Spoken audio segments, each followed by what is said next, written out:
My video for December the 5th, 2019 is number 3295. The title is The Impeachment Smokescreen.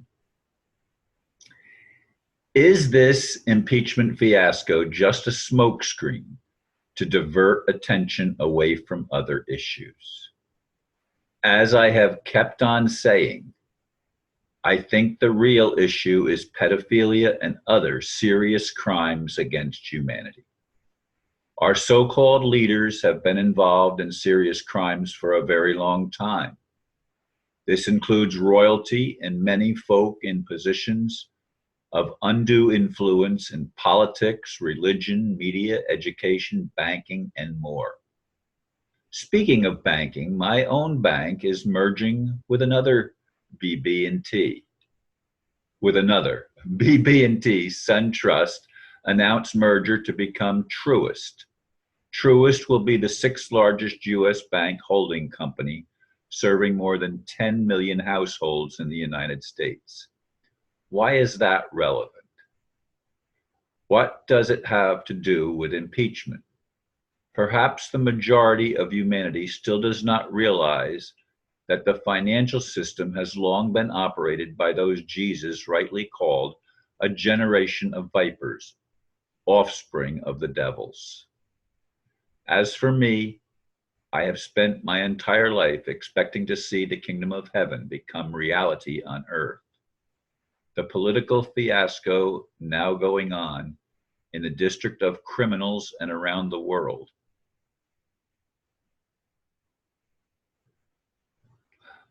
Will the Donald be able to drain the swamp?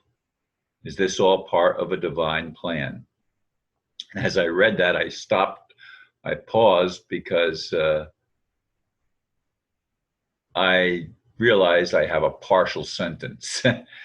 Anyway, folks, I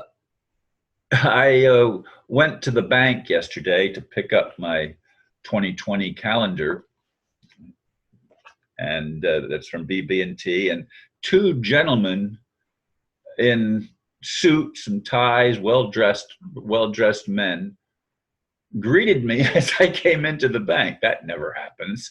I don't think that's ever happened before. And they were immediately started talking to me about the merger. And I says, I didn't know about the merger.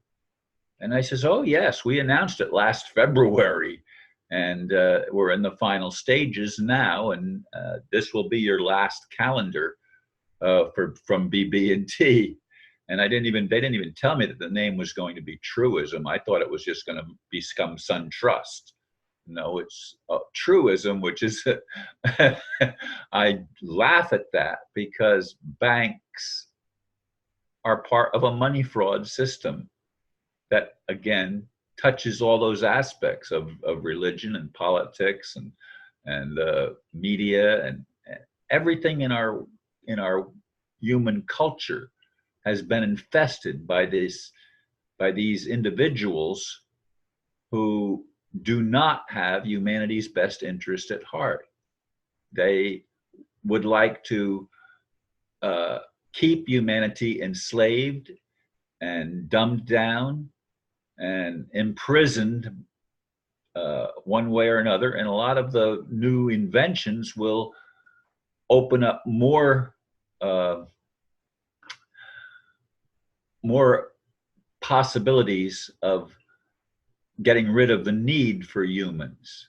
Although some say it's going to create more jobs because they're just going to be new technologies. Jobs isn't even the problem. Money is not the problem. The problem is, as I see it, where is the love? Where is God showing that truth matters and justice is important? And I don't mean just us.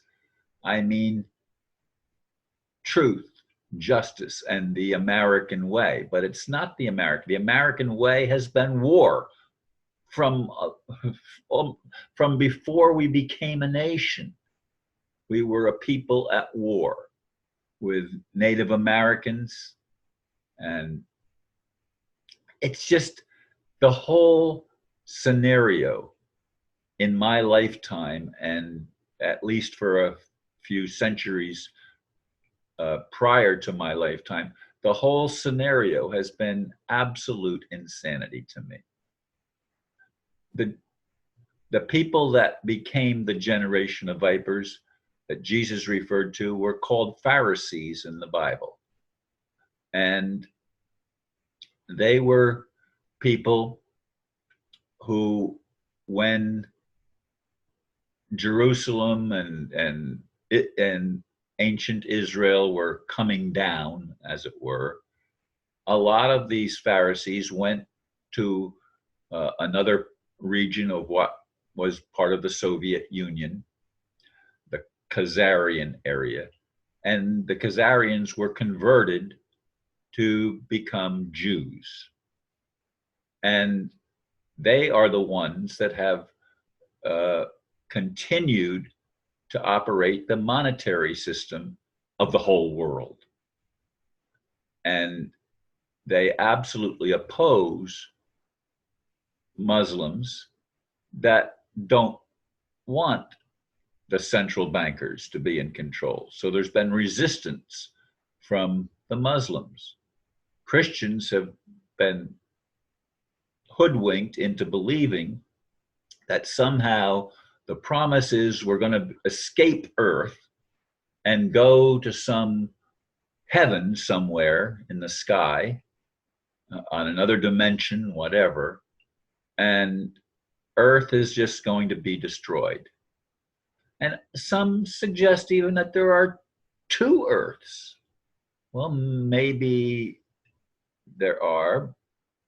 Tiamat is one of the names of another Earth, but of course there's the outer Earth of the crust, and the inner Earth, which has a whole lot of beings living there with a different reality than that which is happening on the surface. These are things that I look at, that I've studied, that I've read about, and I've been very much involved in bringing religion and spirituality together and overcoming the political control game of this dark cabal. That means everything to me. That's why I think that Donald Trump's promise to drain the swamp has meaning. But I don't know that he'll be able to succeed. And it's not just Democrats that are the problem. There's a lot of Republicans. There's a lot of people that have been trapped in this system of abusing children, in many cases killing them and drinking their blood when the adrenaline rush is high in the child, because these people get a rush out of that. There's so much that I'm trying to put together, and I want to see love exalted. That's the solution. Loving and listening is the solution. But we don't want to listen to people that are marching to the beat of a drummer that we don't consider our drummer. So everybody has their own drummer, and we're all marching in different directions, and we don't listen to each other. We don't love one another. We don't seek the truth. We're unwilling to look under the rocks and in the corners and in the dark places. We shun facing reality and facing truths that we do not want to believe are true. The truth is the world has been corrupted. Is it going to be redeemed?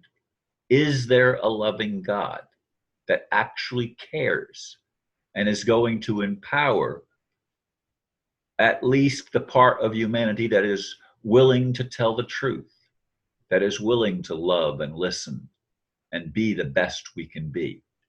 I certainly hope so, folks, and I want to see real change. How about you? Thank you for listening, and namaste.